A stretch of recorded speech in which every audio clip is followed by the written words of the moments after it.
વલસાડમાં વિશ્વ હિન્દુ પરિષદ અને જૈન સમાજે લવ જિહાદના વધતા કિસ્સાને લઈ ચિંતા વ્યક્ત કરી। મહારાષ્ટ્રના બોરડી વિસ્તારની બે યુવતીઓએ વિધર્મી યુવાન સાથે લગ્ન કરી લેતા વિવાદ સર્જાયો, ત્યારે વધુ હિન્દી દીકરીઓને વિધર્મીઓ ન ફસાવે તે માટે પણ ચિંતા વ્યક્ત કરાઈ છે। મહારાષ્ટ્રના કિસ્સા બાબતે કહ્યું કે લગ્ન બાબતમાં ગુજરાત અને મહારાષ્ટ્રના કાયદામાં ઘણા ફેરફાર છે। મહારાષ્ટ્રમાં ગુજરાત જેવો કાયદો ન હોવાથી વિધર્મી યુવકો મહારાષ્ટ્રમાં લગ્ન કરી લેતા હોવાનો પણ જૈન સમાજે આક્ષેપ લગાવ્યો, ત્યારે આ મામલે વિશ્વ હિન્દુ પરિષદ અને જૈન સમાજે જિલ્લા પોલીસ વડાને આવેદનપત્ર પાઠવ્યું છે। રાતોરાત કહેવાય કે લંડન લઈને જઈ જવાનો એવો પ્રકરણ અહીંયા કર્યો છે।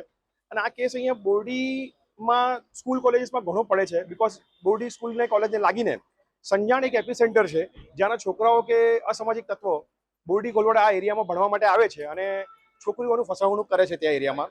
હવે અહીંયા એક લૂપહોલ એવી રીતના છે કે ગુજરાતમાં કાયદો છે કે છોકરીઓ સાથે છોકરા છોકરીને મેરેજ કરવા હોય તો અહીંયા મંથની નોટિસ પીરિયડ અથવા ઇન્ટિમેશન પેરેન્ટ્સને જાય છે, બટ અહીંયા મહારાષ્ટ્રમાં એ રૂલ નથી। એનું લૂપહોલનો ફાયદો ઉચકે છે અને છોકરીને આ રીતે ફસવણૂક કરીને એમને લઈ જઈને પરદેશી વલસાડ એસપી સાહેબને આવેદનપત્ર આપ્યું છે કે આવા વિધર્મીઓ પર ખાસ કાળજી રાખીને અને જે સ્કૂલ કોલેજો છે જ્યાં પણ કંઈક આવું અગુનાહિત પ્રવૃત્તિઓ ચાલી રહી છે એના પર કડક કાર્યવાહી કરી અને એ લોકો પર ખાસ આ વસ્તુનું એ કાળજી લેવામાં આવે અને આવનારી નવી પેઢીની બેન દીકરીઓને બચાવવામાં આવે, એ જ અમારું ધ્યેય છે।